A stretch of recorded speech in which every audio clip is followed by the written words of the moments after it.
আমরা আজকে এখানে যেটা করতে চাচ্ছি, আমরা এখানে আজকে গোল আলু গাছে কিন্তু টমেটোর গ্রাফটিং করব। এতে আমাদের লাভ কি হবে? এতে আমাদের লাভ হবে যে নিচে যেহেতু গোল আলু গাছ, গোল আলুর শিকড়গুলো থাকতেছে, এক্ষেত্রে নিচে মাটিতে হবে গোল আলু আর উপরে কিন্তু হবে টমেটো। এক্ষেত্রে আমরা একের ভিতরে কিন্তু দুই রকম পেয়ে যাচ্ছি। সম্মানিত উপস্থিতি, দেশ ও দেশের বাইরে থেকে যারা আমাদের আজকের প্রতিবেদনটি দেখছেন সকলকে সাধুবাদ জানাচ্ছি। দর্শক, আমরা আজকে যে বিষয়টি নিয়ে কথা বলতে চাচ্ছি সেটা হচ্ছে গোল আলু গাছে আমরা আজকে টমেটোর গ্রাফটিং করে দেখাবো। এটা করলে আমাদের যে সুবিধা হবে, আমাদের অনেকেরই আছে যে জায়গা কিন্তু অনেক কম, বাংলাদেশে এমনি জায়গা কম, ফসলি জমি দিন দিন কিন্তু নষ্ট হয়ে যাচ্ছে বা বন্ধ হয়ে যাচ্ছে। এক্ষেত্রে আমরা বাড়ির ছাদে কিংবা টবের ভিতরে কিভাবে এই গোল আলু গাছের সাথে কিন্তু টমেটোর গ্রাফটিং করা যায়, আমরা আজকে এটাই দেখাবো। তো এক্ষেত্রে আমাদের কলপ করতে গেলে যে ইনস্ট্রুমেন্টগুলো লাগবে সেটা হচ্ছে ফার্স্টে আমাদের কিন্তু টমেটো সায়ন ম্যানেজ করতে হবে। দর্শক, আমরা কিন্তু অলরেডি টমেটো সায়ন ম্যানেজ করে নিয়ে এসেছি। তো আমাদের লাগতেছে কিন্তু টমেটোর সায়ন এবং আমাদের কিছু আপনার পলিথিন লাগবে, প্লাস্টিকের যে পলিথিনগুলো লাগবে আপনার কলপ বাঁধার জন্য, আর লাগবে কি একটা ধারালো অস্ত্র। তো ধারালো অস্ত্র হিসাবে আমরা ব্লেডটা কিন্তু নিয়েছি। তো এবার আমাদেরকে যেটা করতে হবে, আমাদের কিন্তু এই যে একটা ক্যারেটের ভিতরে 2 আর 2 4 আর একটা 5টা কিন্তু আপনার আলু গাছ রয়েছে। এই 5টা আলু গাছের মাথা আমরা কিন্তু কেটে ফেলবো, ফেলে এখানে 5টা কিন্তু টমেটোর সাউন্ড লাগিয়ে দেবো। তো এক্ষেত্রে আমের যেমন আপনার কলপ বাঁধতে হয়, জাস্ট একইভাবেই কিন্তু এখানে কলপ করতে হবে। তো ফার্স্টে আমি এটাকেই ধরি, এটা মনে করেন যে আমাদেরকে কাটতে হবে জাস্ট এখান থেকে মাটি থেকে মোটামুটি আপনার 1 থেকে 1.5 ইঞ্চি উপরে।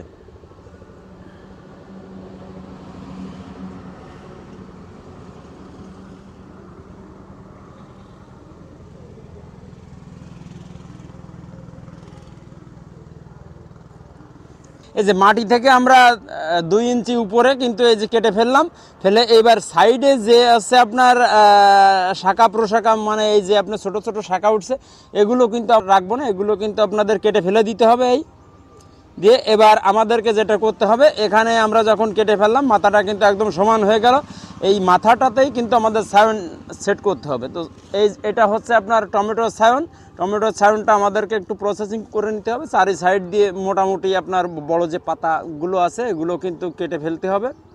এই যে আমরা পাতাটা কেটে ফেললাম, মোটামুটি এখানকার যে আপনার থিকনেস, ঠিক আছে, এই যে টমেটোর থিকনেসটাও কিন্তু যদি এক হয় তাহলে সেটিংটা কিন্তু খুবই সুন্দর হয়। এক্ষেত্রে আমরা দেখতে পাচ্ছি যে একই রকম কিন্তু।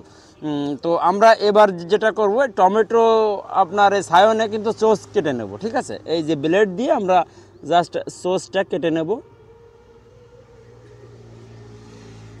2 সাইডেই কিন্তু আমরা চোষ কেটে নেব। কারণ কি, বিভিন্ন জন বিভিন্নভাবে কিন্তু আপনার এই গ্রাফটিং করে থাকে। তো আমরা এই 2 সাইড কেটে নিলে যেটা দেখি যে সেটাই কিন্তু আমাদের বেশ সেটিংটা খুব ভালো হয়। হ্যাঁ, এক্ষেত্রে আমরা 2 সাইডে চোষটা কেটে নেব। চোষটা কিন্তু কাটা কমপ্লিট। এবার আমাদেরকে যেটা করতে হবে, আলু গাছের মাথা বরাবর জাস্ট এখানে যতটুকু জায়গা আমাদের চোষ কাটা, এখানেও কিন্তু অতটুকু জায়গা আমাদের চিরে নিতে হবে, ঠিক আছে। তো এই যে আমরা ঠিক মাঝখানটাতেই কিন্তু ব্লেড দিয়ে ছিঁড়ে দিলাম। হ্যাঁ, দেওয়ার পর আমাদের এই যে দেখতে পাচ্ছেন টমেটোর সায়ন, এটা হচ্ছে আলু গাছ, এটা এখানে কিন্তু সেট করে দিতে হবে। এই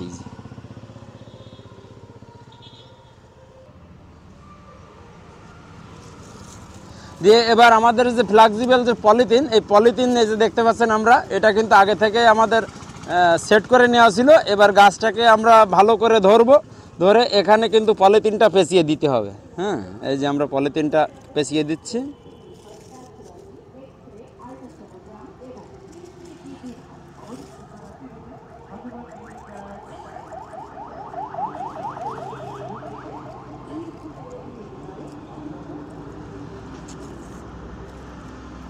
এভাবে কিন্তু সুন্দর করে পেঁচিয়ে দিতে হবে।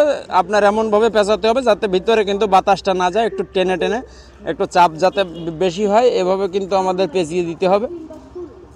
যারা আমের কলপ টলপ বাঁধে এরকম লোক আসলে এগুলো খুব ভালো পারে। আপনিও যদি বাড়িতে ট্রাই করেন, আসলে এটা কিন্তু আহামরি কষ্টের কোনো কিছু না, এটা আপনিও কিন্তু করতে পারবেন, ঠিক আছে।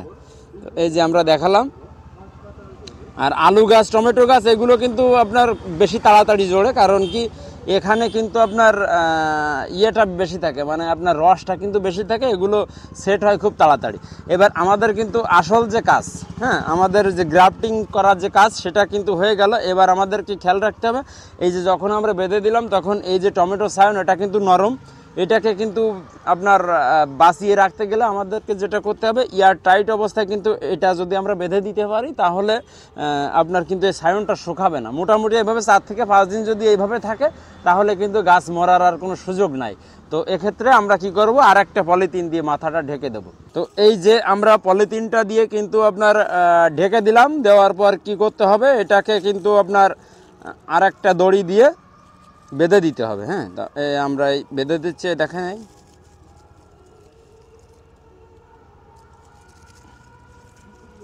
এমনভাবে বাঁধতে হবে যাতে এয়ার টাইট হয়ে যায়, ঠিক আছে। এখানে যদি বাতাস ঢোকে তাহলে কিন্তু আপনার এই যে কলপটা এটা না জোড়ার সম্ভাবনা বেশি থাকে। তো এক্ষেত্রে আমাদের এই যে পলিথিন দিয়ে যদি আমরা ঢেকে দিতে পারি তো আমরা আশাবাদী এখানে কিন্তু আপনার 90% গাছ আপনার জোড়া লেগে যায়, এটাও কিন্তু জোড়া লেগে যাবে। তো আমরা অনুরূপভাবে আরও যে কয়টা গাছ আছে প্রত্যেকটা কিন্তু এভাবে কিন্তু আমরা কলপটা বেঁধে দেবো। শুধু দর্শক, তো এতক্ষণ কিন্তু আমরা দেখলাম যে কিভাবে আপনার গোল আলু গাছে টমেটোর গ্রাফটিং করতে হয়, বা আমাদের কিন্তু এখানে কাজটা করাও কমপ্লিট। আমাদের আজকে মেন যে উদ্দেশ্য ছিল সকলকে দেখানোর জন্য। দর্শক, তার আগে বলে রাখি এটা কিন্তু আমরা একেবারে নতুন, এবছরই কিন্তু প্রথম আমরা এটা করেছি। এটা আসলে রেজাল্টটা কি আসে এই মুহূর্তে কিন্তু বলা যাচ্ছে না। এটা রেজাল্টটা দেখতে গেলে আমাদের কিন্তু এখনও প্রায় 1 সপ্তাহ কিন্তু ওয়েট করতে হবে। 1 সপ্তাহ পরে কিন্তু আমরা দেখতে পাবো যে এখানে আসলে কি হচ্ছে। তো আমরা আশাবাদী যদি এখানে গ্রাফটিং যেটা করেছি যদি এই গ্রাফটিংটা টিকে যায় তাহলে অবশ্যই কিন্তু আপনার একটা ফলাফল আমরা পেয়ে যাব। তো কি ফলাফল পাই এটা আমরা আগামী 1 সপ্তাহ পরে আবারও আপডেট নিয়ে আপনাদের সামনে হাজির হব। তো শুধু দর্শক, এতক্ষণ আমাদের সঙ্গে সময় দেওয়ার জন্য আপনাদেরকে অসংখ্য ধন্যবাদ জানিয়ে আমরা আমাদের আজকের প্রতিবেদন এখানে শেষ করছি। ভালো থাকবেন, সুস্থ থাকবেন।